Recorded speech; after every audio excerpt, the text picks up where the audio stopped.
अस्सलाम वालेकुम डॉक्टर साहब, हमारी मस्जिद में कुर्सी पर बैठकर नमाज़ पढ़ने वाले लोगों की तादाद बढ़ती जा रही है, यानी बैठकर नमाज़ पढ़ने वाले लोग जो मुख्तलिफ बीमारियों में मुब्तला हैं, रहनुमाई फरमाएँ।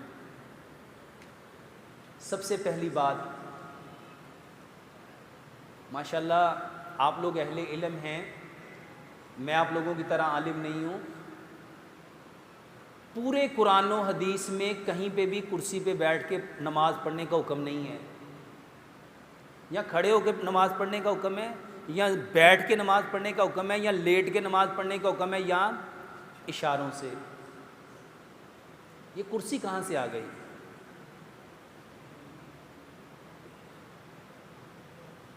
जब पूरे कुरान और हदीस में कहीं पे भी खड़े होकर नमाज़ पढ़ने का हुक्म है, बैठ के नमाज़ पढ़ने का हुक्म है। अच्छा, क्या कुर्सी पे बैठ के नमाज़ पढ़ने का हुक्म था? क्या नबी सल्लल्लाहु अलैहि वसल्लम के लिए जब आपकी तबीयत ख़राब हुई थी, जब दो सहाबी आपको पकड़ के शानों से लाए, पाँव ज़मीन पे घिसट रहे थे, क्या आपके लिए कुर्सी नहीं आ सकती थी?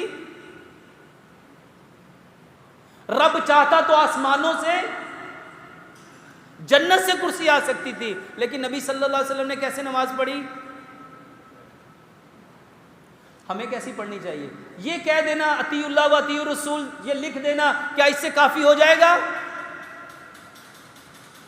मेरे मोहतरम भाइयों, जितना हम लोग अपने आप को इस्लाम से दूर करेंगे, अल्लाह हमारे गुमान के मुताबिक है। अल्लाह क्या फरमाते हैं? आना इंद ज़न्न अब्दी भी, मैं अपने बंदे के साथ वैसा ही हूँ जैसा इसका ज़मीन। मेरे मोहतरम भाइयों, ज़मीन में फोर्स ऑफ ग्रेविटी है। जब आप ज़मीन पे बैठते हो, ज़मीन आपके दर्दों को खींच लेती है। हम नमाज खड़े होके क्यों नहीं पढ़ सकते? दर्द होती है ना। दर्द को ख़त्म करना था कि बढ़ाना था? अच्छा, जिसने उसको खींचना था वहाँ तो तुम गए नहीं,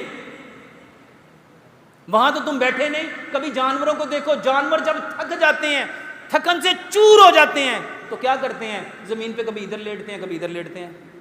वो क्यों लेटते हैं? मेरे मोहतरम भाइयों, वो इसलिए लेटते हैं कि उनकी दर्द जो फोर्स ऑफ ग्रेविटी है वो उसको क्या करे? कश्य शकल उसको क्या करे? उसको खींच ले।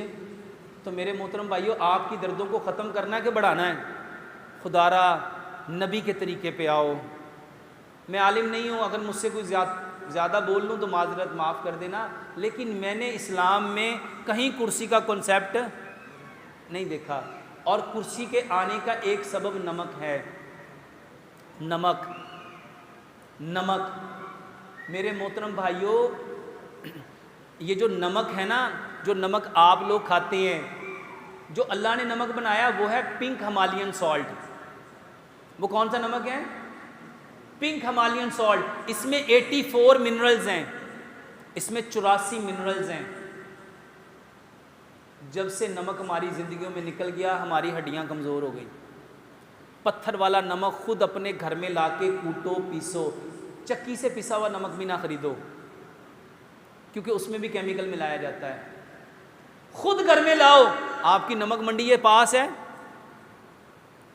पत्थर वाला नमक, अल्लाह की कसम खा के कहता हूं, उसमें इतने फ़ायदे हैं। इमाम इब्न क़य्यिम ने ज़ादुल मआद के अंदर लिखा है, जो समंदर के पानी से नमक बनाएगा, इमाम ज़हाबी ने भी अपनी किताब में लिखा है, जो समंदर के पानी का नमक बनाएगा और उसको खाएगा, वो अपने बदन को अनगिनत बीमारियों से भर लेगा।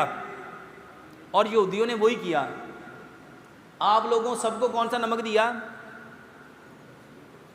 और वो खुद, मेरे मोहतरम भाइयों, वो पत्थर वाला नमक यूज़ करते हैं, और आपको कौन सा देते हैं? और ये कुर्सियों की एक सबब ये नमक है। अपना नमक ठीक करो।